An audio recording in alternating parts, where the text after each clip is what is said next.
प्यारे बच्चों, सुधाज स्कूल में आज आप सबका एक बार फिर से स्वागत है। आज हम कक्षा 9th की संस्कृत पाठ्य पुस्तक सैमुषी भाग प्रथम के चतुर्थ पाठ सुक्ति मोक्तिकम को आपको पढ़ाएंगे। उससे पहले हम आपको इसके शब्दार्थ समझाते हैं। आप लोग ध्यान से देखिएगा। पहला शब्द हमें दे रखा है वित्तम। वित्तम माने संस्कृत में इसका अर्थ होगा धनम और हिंदी में अर्थ है धन और ऐश्वर्य।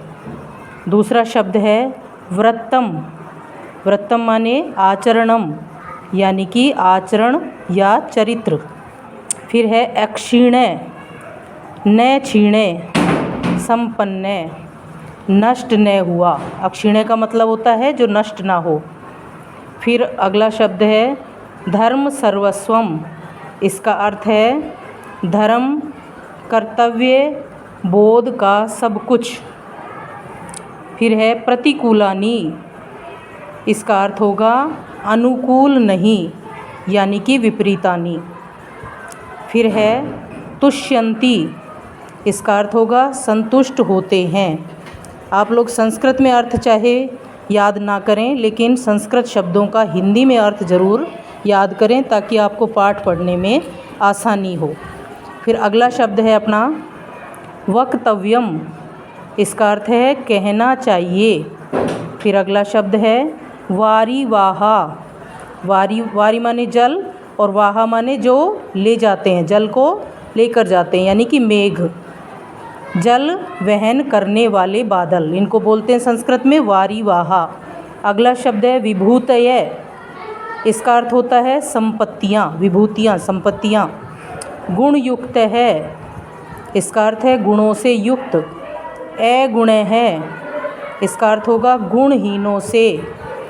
आरंभ गुरवी, आरंभ में लंबी, अर्थ हो गया आरंभ माने आरंभ या शुरू में, गुरवी माने लंबी।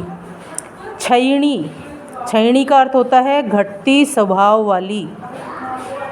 वृद्धिमती, इसका अर्थ होगा लंबी होती हुई यानी लंबी हुई।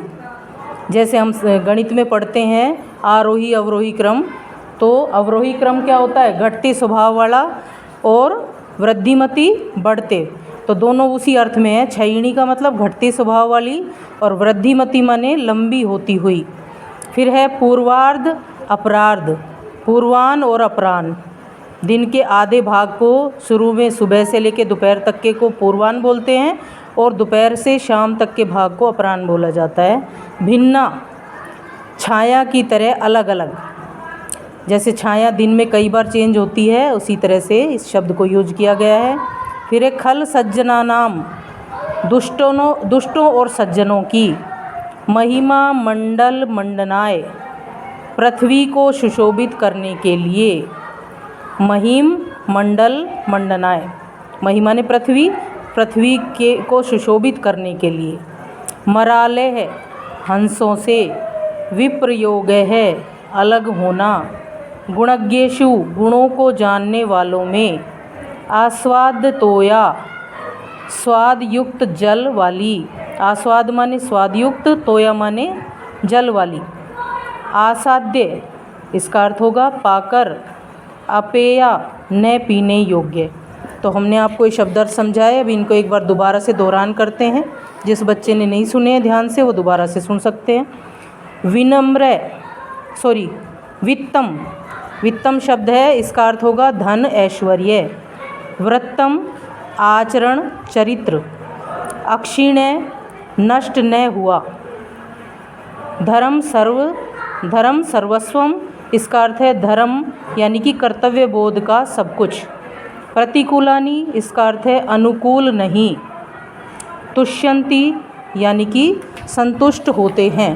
पन्ना पलटिए और अपनी पाठ्य पुस्तक में ध्यान से इन शब्दों को देखिए। वक्तव्यम, इसका अर्थ है कहना चाहिए। वारीवाहा, वारीवाहा यानी कि जल वहन करने वाले यानी कि बादल। विभूत है, इसका अर्थ है संपत्तियाँ। गुण युक्त है, गुणों से युक्त। अगुण है, गुणहीनों से। आरंभ गुरवी, इसका मतलब होगा आरंभ में लंबी। क्षयिणी, क्षयिणी का अर्थ है घटते स्वभाव वाली। ये कौन होती है? छाया होती है। सुबह के समय लंबी होती है, फिर दोपहर तक धीरे धीरे घट जाती है। वृद्धिमती यानी कि लंबी होती हुई, दोपहर के बाद फिर छाया लंबी होने लग जाती है। उस पर ये उदाहरण दिया गया है शब्द में, लंबी होती हुई, लंबी हुई। पूर्वार्ध अपरार्ध, पूर्वाह्न और अपराह्न यानी कि मध्याह्न पूर्व का समय और मध्याह्न पश्चात का समय। भिन्ना छाया की तरह अलग अलग। खल सज्जनानाम, दुष्टों और सज्जनों की। महीमंडल मंडनाय, पृथ्वी को सुशोभित करने के लिए। मरालय माने हंसों से। विप्रयोग है अलग होना। गुणज्ञेषु, गुणों को जानने वालों में। आस्वाद्य तोया, स्वाद युक्त जल वाली। आसाद्य पाकर, अपेया न पीने योग्य। तो बच्चों ये इस पाठ के शब्दार्थ हैं। आप लोग इनको 3-4 बार अच्छे से दोहरान करेंगे तो आपको ये याद हो जाएंगे।